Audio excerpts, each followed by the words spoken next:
So obviously you had a family of artists. Oh yeah. You went to East High, which promoted art.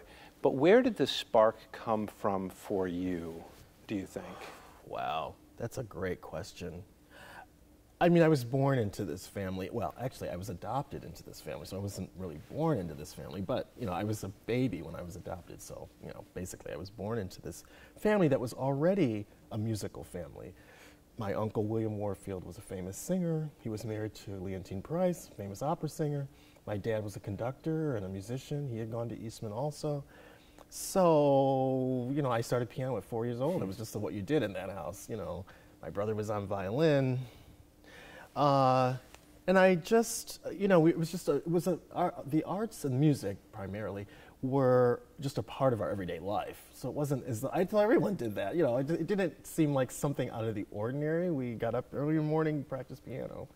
You know, when I was about, well, actually, when I was in first grade, I went to the Harley School, first and second grade, and we did a play in Harley called The Little Black Note. There was only one black student in all of Harley at that time, me. So I had the lead. So as my mother tells the story, I was probably 6 years old, I think. I had memorized everyone else's lines, and if they didn't say them fast enough, I said it. So anyway, I think I already had kind of a little bug there already. By the time I was in second grade, I'd sang my first solo at an assembly at Harley. And then I went to World of Inquiry School, which at that time was a very experimental way of doing education. And I had a marvelous music teacher, Mrs. McFadden, and she insisted that I sing a solo every assembly. And so it became a thing for me, you know, to do. She pushed me into what that time was called the Eastman Children's Choir. And that's where I branched out a little bit. And from there, I became part of the Opera Theater of Rochester. It was a regional opera company here. And I was in the children's chorus. And then as I grew up, you know, got in the chorus, and I did roles. So I was there, I think, from 7 or 8 to 18. And so I had a really good, and then somewhere in there, around 10, I think, 10 or 11, it was in one of the operas, in Carmen, there's a scene of the gypsy dancers. And I kept watching that thinking, what is that? I want to do that. And I came home and I told my mother I want to dance. And so she found a dance school. At that time, the Mercury Ballet Company was in Rochester. And I started at their school. In the summers, when I was a teenager, I studied at School of American Ballet in New York. It was during a great time. It was the end of the 70s. It was a real exciting time to be in New York. Studio 54, Ice Palace. Where else did I go? What was the name of the other place? Oh, the Garage place. Anyway, I was totally a club kid in New York.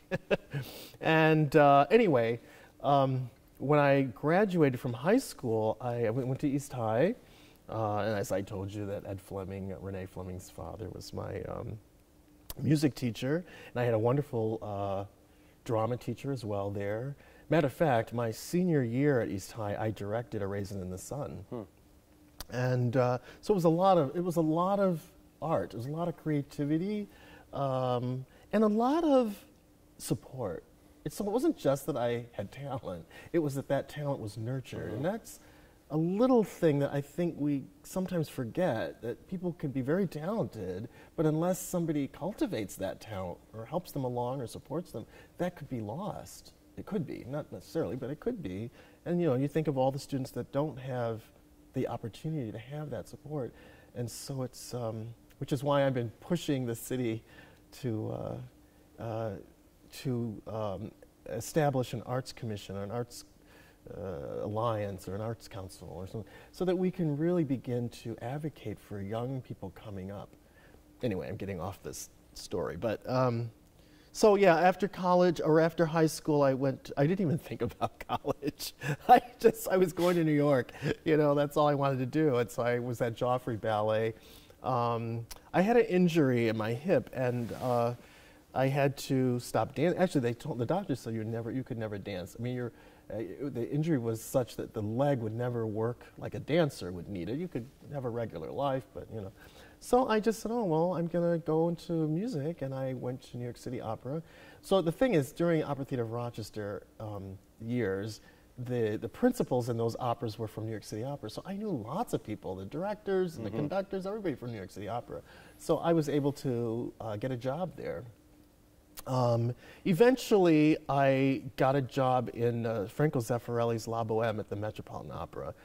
And I didn't know who Franco Zeffirelli was, actually. I was 18 or 19 years old.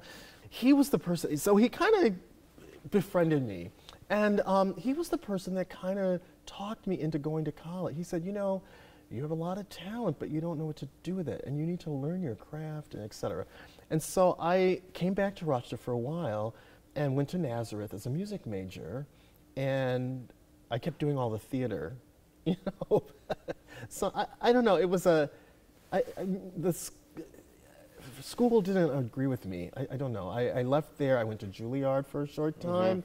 I went to Manhattan School of Music for a short time. Where else did I go? American Academy of Dramatic Art in New York for a very short time. I just kept leaving school. I couldn't figure out what. And then all of a sudden, a friend told me about SUNY Purchase, and I thought, and I started dancing again, and I thought, oh, let me try this. So I was already 20, I think, when I reapplied to college again and started off again as a freshman at SUNY Purchase. And it was like the best thing I'd ever done. What was the change? I think one was maturing as from 18 to 20. That's a huge difference. And also, somehow, SUNY Purchase was a place that understood me. I don't know, you know, as an artist, I guess. And I really flourished there.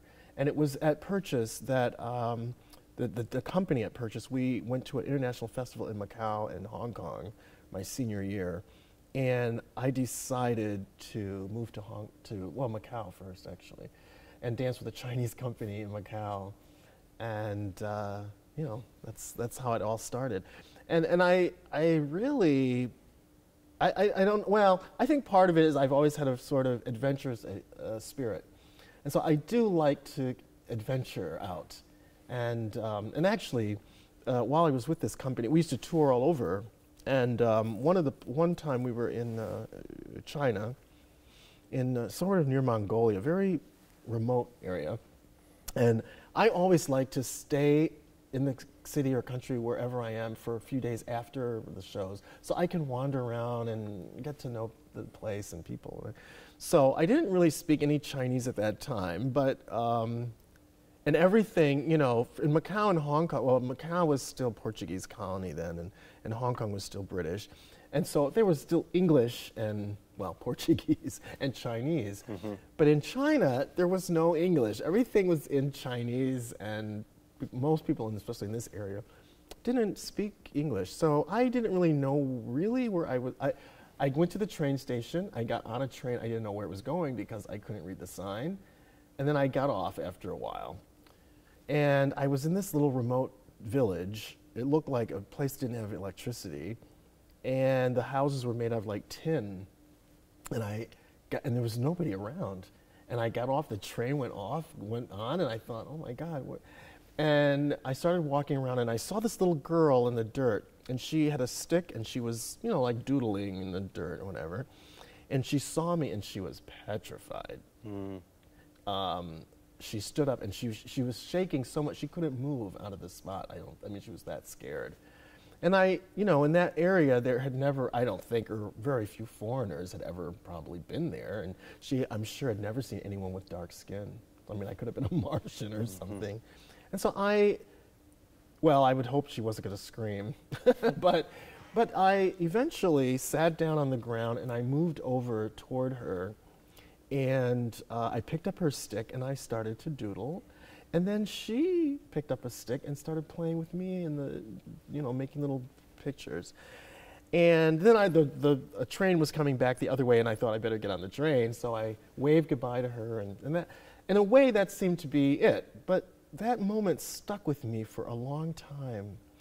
You know, you always hear about how we're all one human family, but in our daily lives, what does that actually mean? Or does it have any meaning to us? And I realized I understood the meaning in that moment with this little girl. There were so many barriers that were seemingly there, you know, adult, child, American, Chinese, black, you know, I mean, there's just male, female, I mean, there were just so many things that prevent language we couldn't speak together. But somehow I connected it with her almost more profoundly than I do with the people I see every day. I have the feeling of it, you know? And so there was a company I used to work with at Martha's Vineyard every summer, and I was up at the vineyard, and I was, this is about a year or two later maybe, and I was thinking about this little girl, and I thought, gosh, I want to create something that everybody can have this feeling, experience this. So I thought about poetry. I thought, oh, people really touch each other through their words, and I write poetry, so I thought, oh. So I started writing to people that I had met in all my traveling. So since Macau, I had then gone to Hong Kong. I danced with a company in London. I actually did a command performance once for Queen Elizabeth. Yeah. I was in Stockholm, Paris, Berlin, anyway, and eventually came back to the States to go to grad school at the University of Utah. And I thought about this little girl in Macau, in China, and I thought, oh, I'm going to write to people and ask them to write 2 lines of poetry. What is peace to me? And I'm going to put it together, create a poem about peace and send it back. And so they would have touched each other, but never even met. So people did start sending me stuff. At that time, I still had an apartment in New York, and my apartment started filling up with all these letters from people from everywhere. There were farmers in China and soldiers in Nicaragua and children in India. And actually, one of the soldiers in Nicaragua told me, oh, you know, writing poetry is a pastime. Everybody does it. And he had his whole platoon or whatever write poetry. And there was a man and his wife in, I think it was Indonesia somewhere. I don't remember where. And they started a peace group in their neighborhood. And for years, they sent me their little newsletter that they had. And famous people wrote. The Dalai Lama wrote something. President Carter wrote. President Mitterrand of France at the time wrote something. Mother Teresa wrote. I wrote to Mother Teresa and asked her to write something. And I didn't, think she would write back, but she did. And she wrote this beautiful letter about how she doesn't know how to write poetry, but she thinks peace is this. And so she wrote this beautiful poetry. I mean, it was just, so who else? The choreographer Paul Taylor wrote, Agnes DeMille. Lots of famous people. I was very surprised when I would write someone and they would write back. And then one day in my New York apartment, I got this light blue envelope, and I turn it over and it says Leonard Bernstein. So I have to tell you that he was one of my I get choked up just saying it. He was one of my childhood heroes. You know, that show he had about the orchestra and learning about music. And I mean, he was just one of my West Side Story. I mean, it was just my hero. And so for me to be holding an envelope that he sent was really... Anyway, in it, he wrote a whole page poem. And he said in this little note, I'd love to hear more about what you're doing, and blah, blah, blah. So I had lunch with him one day in front of a little cafe in front of Lincoln Center. And he said something that really changed my whole life. He told me that you've got to do this with all the arts. This is this coming together, bringing everything together through art. That's your job. And he said, it's the job of the artist, the responsibility of the artist to move society forward. We have the vision. And it reminded me of a scripture in Proverbs, I think 18 or somewhere in there, that says, where there's no vision, the people perish. And it just something in my being solidified. And everything I had been thinking about doing or wanted, it all made sense. And then that's how I created this peace art organization that I created. And the idea was to use creativity to foster world peace. That was sort of the idea. So I'm probably rambling, but No, I mean, it's incredible to me. It's also helps me understand. I look at everywhere you've been, everything you've done, and suddenly you put one mission behind it all, and it makes sense. it makes sense. That's right. Yeah. Yeah. What was that like to perform in front of Queen Elizabeth II? So I was very, very nervous. And at the end, she comes on stage and shakes everyone's hand. And they give you all this protocol. You know, you can't look in her eye or whatever. You can't touch her unless she reaches out to you. You can't this, that, and the other. There was like a whole list of stuff. But I was so nervous that I was like fidgety. And so when she was coming down the thing, line, the person next to me, she was shaking their hand or something, and I reached to her to hug her. And No. the guard or somebody, I don't know, got in between us and said, "You cannot touch the queen," or something he said to me. I can't even, it was such, I was in like a state of, I don't know, I just don't remember any of, And she was so gracious. She pushed him aside, she hugged my hand, she hugged me, and she said, nice the performance was or something, I don't know.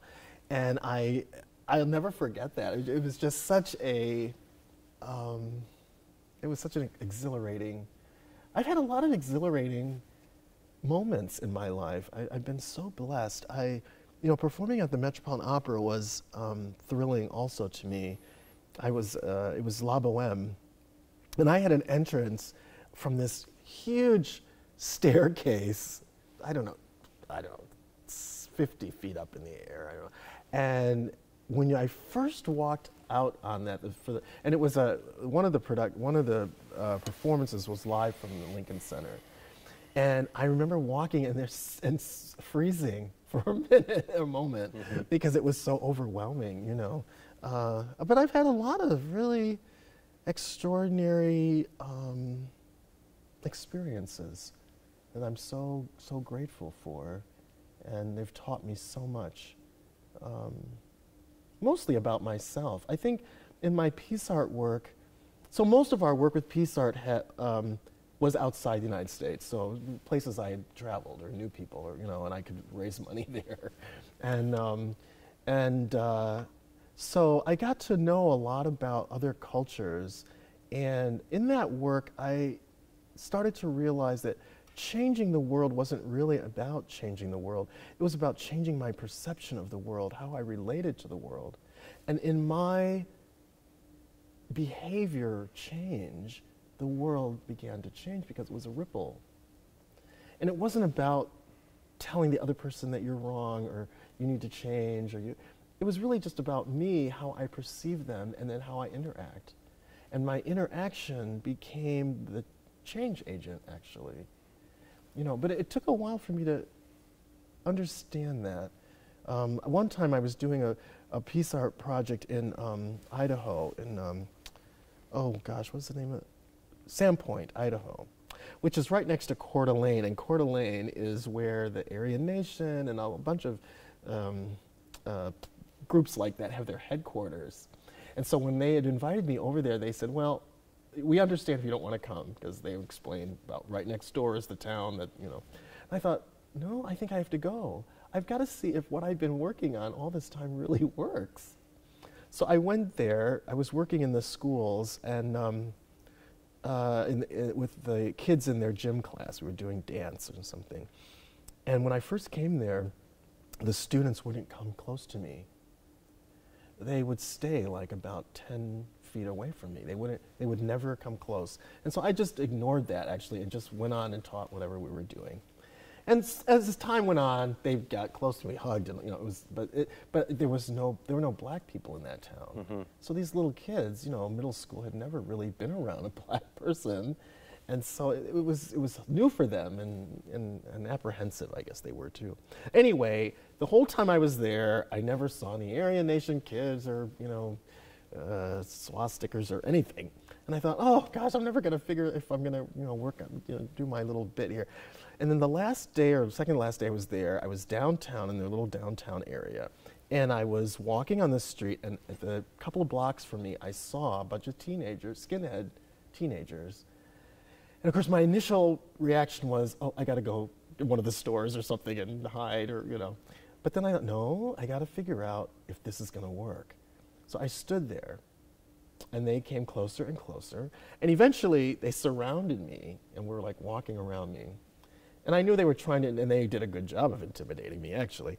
And, but I didn't move. I just stood there. And then I said, oh, I'm from New York, and I've been in your city, and it's been wonderful. I've been with the schools. Blah, blah. I just started telling them what I was there doing. And all of a sudden, one of them said, oh my God, what's New York like? And then I started to tell them, and then I said, you know, what are you guys going to do after, they were high school kids, what are you going to do after high school? You know, I want to be a this, I want to be a that. And all of a sudden, we were just in these conversations.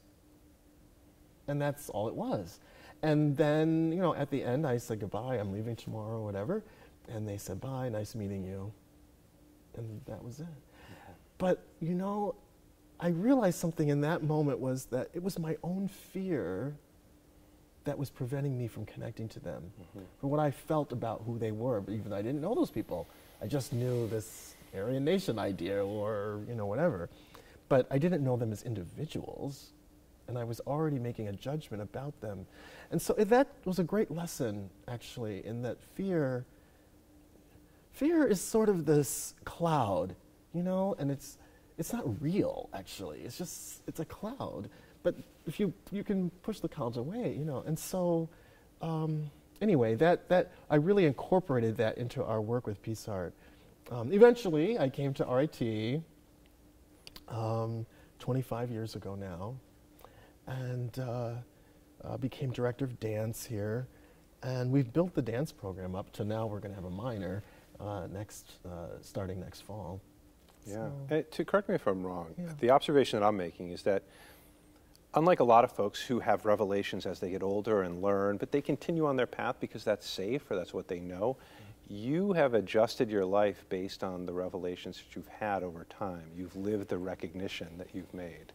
Yeah, that's a good way to say it. I said earlier, I think that I mean, I like adventure. And it's not just adventure in the sense of going somewhere, but it's also the sort of adventure within that, and as an artist, you're sort of wedded to vulnerability. And if you can observe it pretty well, you can actually learn stuff about yourself and adjust. So like, I've lived so many different places. I never felt I wasn't home. You know, I never was homesick or anything like that. Because I just always felt this is where I am, and this is what I make use of what I have. And it's like choreographing, you know, you've got these steps and those steps, and then you make something out of them. That's how my life's been, actually. Yeah, I love that. I guess as we get a couple two shots here, I'd love for you to just go over, like, if people come to your Fringe Fest performance on Sunday, what can they expect? Well, my Fringe Festival show is somewhat biographical. So some of the songs I'm going to be singing have little stories. Like, there's actually a story and a song that goes with this story about the Queen Elizabeth and other things. I've got a couple of friends singing with me who I know some from way back in grade school. And so it's a little bit of a celebration for my 60th birthday this year. And it's also an affirmation, I would say, about the power of creativity and how it enhances our lives. I mean, it doesn't just enhance our lives, actually. It informs our lives. And so, yeah, that's what it's going to be. It's Sunday at 2:30 at the Little Theater. It's free. Oh, that's great. It's about an hour and a half. We're also bringing in some technology from RIT, kind of create this sort of metaverse environment in the Little Theater. And yeah, I'm really excited about it. As you should be. I mean, I could go on, and I love your approach and philosophy of life. I think it meshes well with what I've found as well. And the one thing that I've found interesting is, you know, I've worked in Boston, Denver. At one point I had aspirations to work nationally or internationally, and then I just found that for me, I just enjoyed that here. But I was wondering, do you have any regret not maybe concentrating on the ballet or the opera and rising through the ranks in New York and becoming a staple in New York City for decades? I don't really have regrets, thank God. As I get older, I wonder what if I had taken a different path, what it would have happened. But I am always grateful for the path I take. And so whatever challenges are on that path, whatever successes are on that path, they made me who I am. They helped form and shape me. And so I'm just grateful for that. When I first went to New York, I thought, or even before I went to New York, I thought I was going to be a Broadway star. That was my goal. And then later in life, I realized I didn't really need goals. I just needed to be aware of where I am and what am I doing in that moment. It really had nothing to do with the future. And so really, I'd say from age 26, 25, 26, that's how I've lived. I really don't plan ahead. I don't, except for scheduling rehearsals. But I mean, I try not to think, oh, in 10 years I'm going to be doing such and such. In 5 years, I don't know what I'm going to be doing next year, actually. But something arises in the moment, and I think, I'm going to use this to plan my next something. And I think it's helped me to stay content. I'm not worrying about what I didn't do or should have done or what I want to do. I'm just involved with what I'm doing. Yeah.